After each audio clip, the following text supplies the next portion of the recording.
A reading from 1 Corinthians chapter 12, beginning to read at verse 12. Just as the body, though one, has many parts, but all its many parts form one body, so it is with Christ. For we were all baptized by one Spirit, so as to form one body, whether Jews or Gentiles, slave or free, and we were all given the one Spirit to drink. Even so, the body is not made up of one part, but of many. Now, if the foot should say, "Because I am not a hand, I do not belong to the body," it would not for that reason stop being part of the body. And if the ear should say, "Because I am not an eye, I do not belong to the body," it would not for that reason stop being part of the body. If the whole body were an eye, where would the sense of hearing be? If the whole body were an ear, where would the sense of smell be? But in fact, God has placed all the parts in the body, every one of them, just as he wanted them to be. If they were all one part, where would the body be? As it is, there are many parts, but one body. The eye cannot say to the hand, "I don't need you," and the head cannot say to the feet, "I don't need you."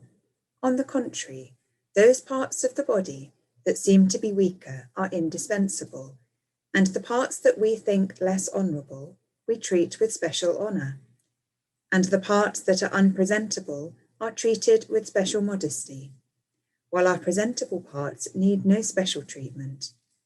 But God has put the body together, giving greater honour to the parts that lacked it, so that there should be no division in the body, but that its parts should have equal concern for each other. If one part suffers, every part suffers with it. If one part is honoured, every part rejoices with it.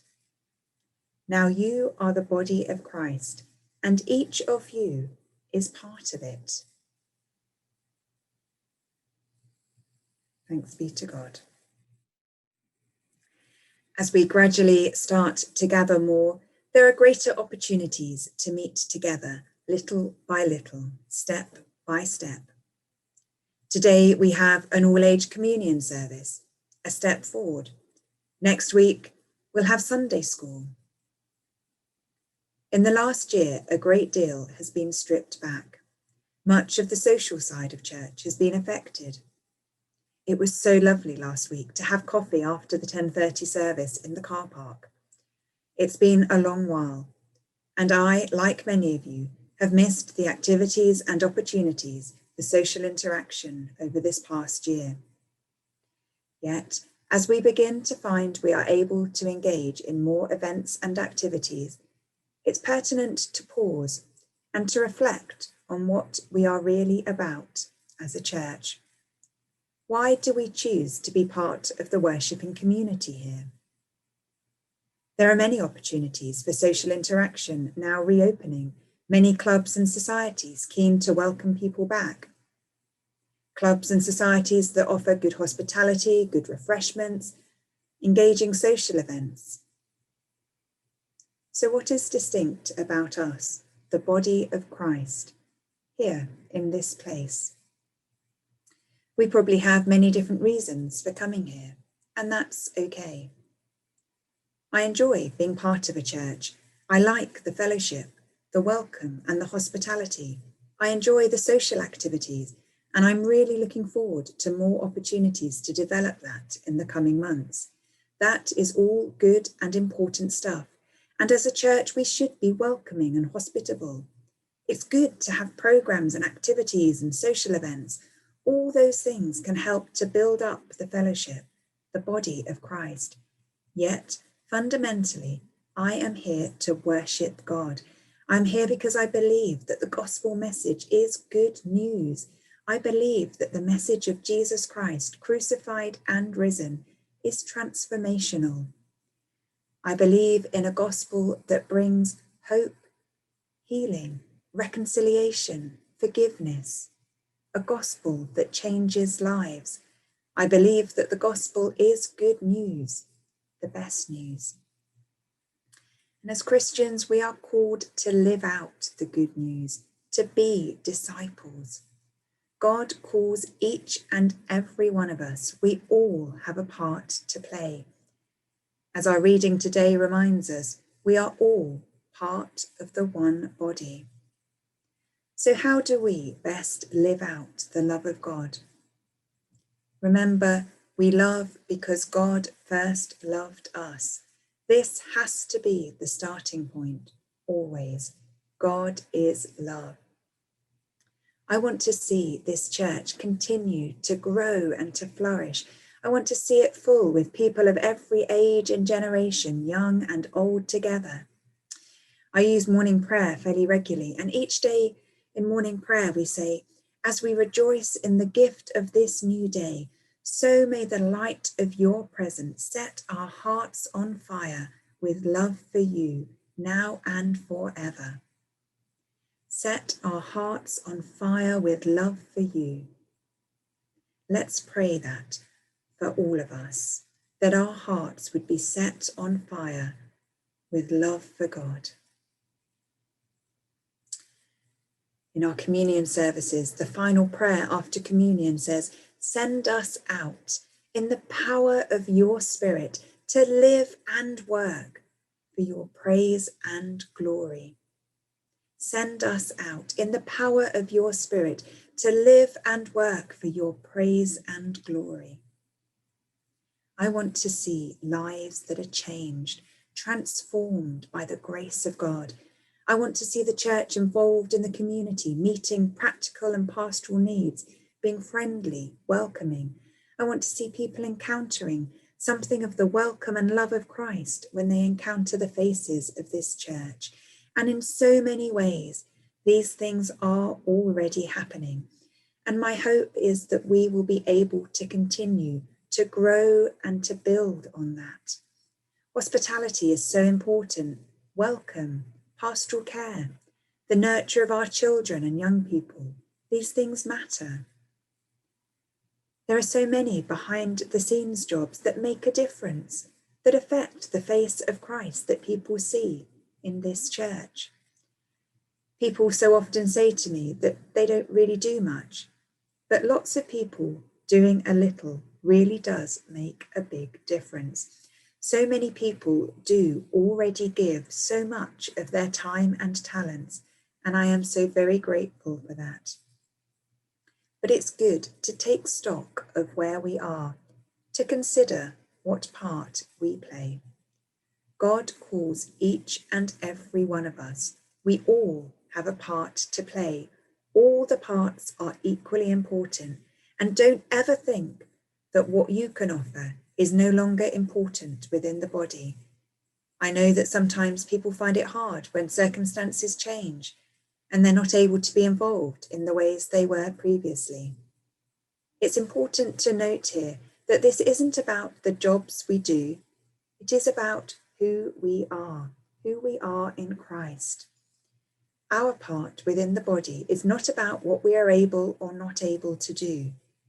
In the past year, many of us haven't been able to do many of the things that we've previously done, and yet that does not mean we have been any less part of the body. And one absolutely fundamental and crucial thing that we can all do is to pray. Never underestimate the power of prayer. Perhaps you are an encourager, someone who phones someone just to see how they are, or sends a card to let someone know that you're thinking about them. Never think that what you have won't make a difference, that the time that you can give won't be enough, or that your contribution is not needed. We are all part of the body of Christ, and we all have a part to play. Every little bit, each and every part really does make a difference. God takes what we can offer and turns it into more than we could possibly imagine. Jigsaw pieces on their own might not seem very much, yet together they form a whole. and each and every piece, even of the largest puzzle, each and every piece matters. So it is with us. We all have a part to play. Each and every one of us is part of the body of Christ. As Paul reminds us, God has put the body together, giving greater honour to the parts that lacked it, so that there should be no division in the body, but that its parts should have equal concern for each other. If one part suffers, every part suffers with it. If one part is honoured, every part rejoices with it. Now you are the body of Christ, and each one of you is part of it. Amen.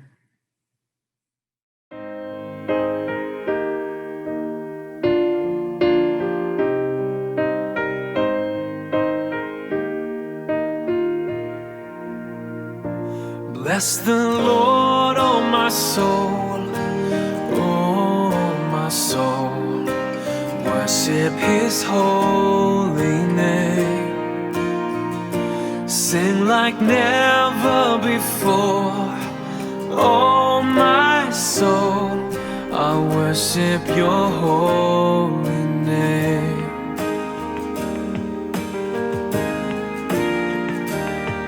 The sun comes up, it's a new day dawning.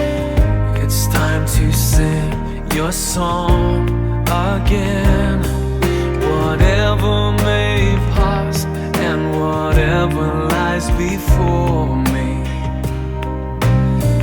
let me be singing when the evening dawns. Bless the Lord, oh my soul, oh my soul. Worship His holy name.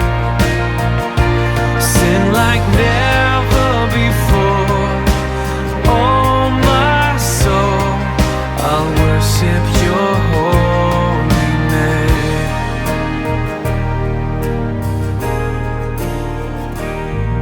You're rich in love and You're slow to anger.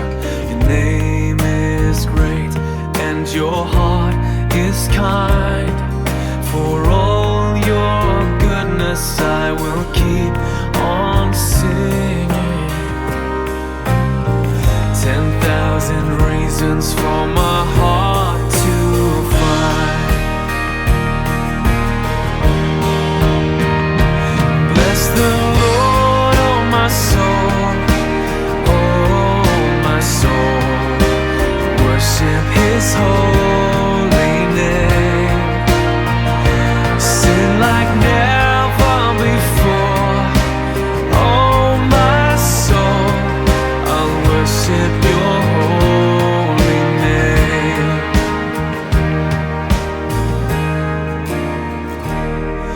And on that day when my strength is failing, the end draws near and my time has come, still my soul will sing Your praise unending.